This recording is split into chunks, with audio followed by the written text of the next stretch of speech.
Have you ever had that not so fresh feeling in your mouth? In a couple minutes, I'm going to show you how to remove that feeling. My name is AJ Farasso, and I'm a dental hygienist for the United States Air Force. I've been doing my job since 1998.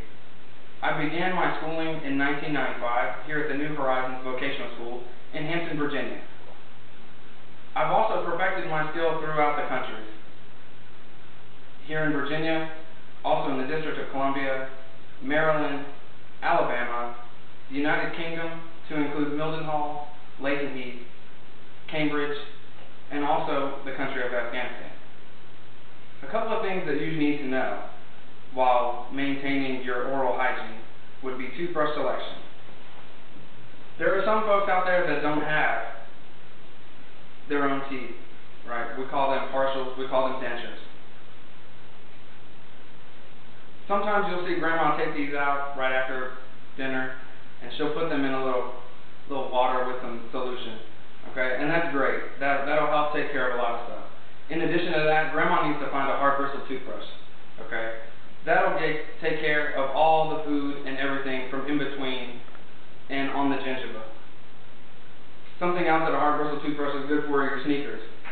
After a weekend of camping, it really helps to get the mud out from in between the tracks. Some folks also, with the kids growing up nowadays with the braces and the orthodontics, they're going to go for what's known as a medium bristle toothbrush to clean that wonderful retainer, okay? That 9 times out of 10 ends up in the trash because they've forgotten to put it back in their mouth after they've eaten. Now, you and I, with real teeth, we're going to use what we call a soft bristle toothbrush. And you can look, when you go to the store, on your container that the toothbrush is held in, and it'll tell you medium, soft, or hard. Please, go for the soft. The soft will save your teeth. The soft will save your gums. In addition to, on your toothpaste, I need you to look for this ADA stamp, American Dental Association. What this tells you is that this toothpaste has been through numerous trials. It is non-abrasive. It will not hurt your teeth. Other things with the baking soda and the peroxide, those are great for helping the whiten and the brightening. If you happen to be someone who drinks a lot of wine, red wine in particular, if you're a soda drinker, those things tend to stain your teeth very badly. Okay? What I need you to do is when you're going to brush your teeth, I need you to not do that nice little tail that they get on the TV. This right here helps Crest and Colgate pay for their Mercedes and their BMW. All I need you to do is have a pea-size amount on your toothbrush. That's all you need. That right there. The rest of this is just going to end up going down the drain and making a mess in your sink, and then mom and dad are going to get upset. You're going to have to clean the bathroom. This is just a whole mess of things.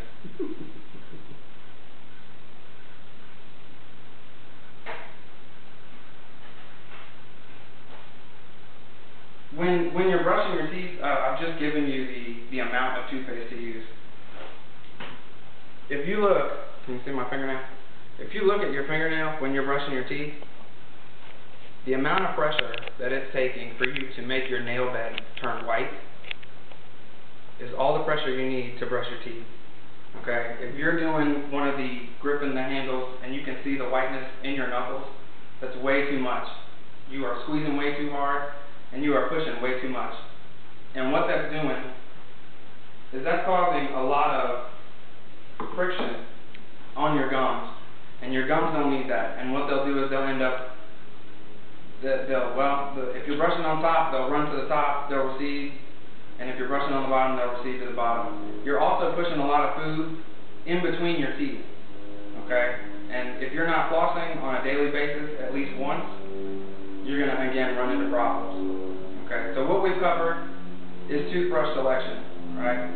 If you have your own teeth, I need you to make sure that you're grabbing a soft bristle toothbrush. Also cover toothpaste, okay? Look for that ADA stamp. That will help you. And again, 2 to 3 times daily for 2 minutes at a time, and that's exactly what you need. Are there any questions? How do you brush? Well, let's see. If you're using a regular toothbrush, I'm going to ask you to brush in a circular motion. Okay? And what that's going to do is that's going to help you pull out the food from in between your teeth, aiding you with the flossing and keeping you from getting gingivitis and all that kind of wonderful stuff. If you have a powered toothbrush, an electric toothbrush, a toothbrush that runs on batteries, it is already doing the work for you.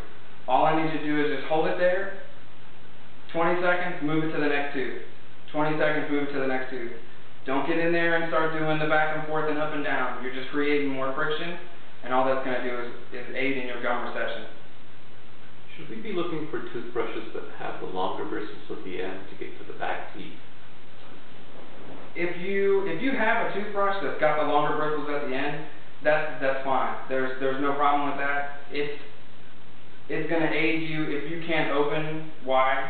If you have TMJ issues, which is another topic, that will help you get back there and reach the back side of your teeth.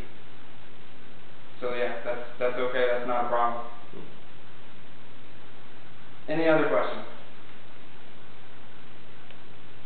Thank you very much.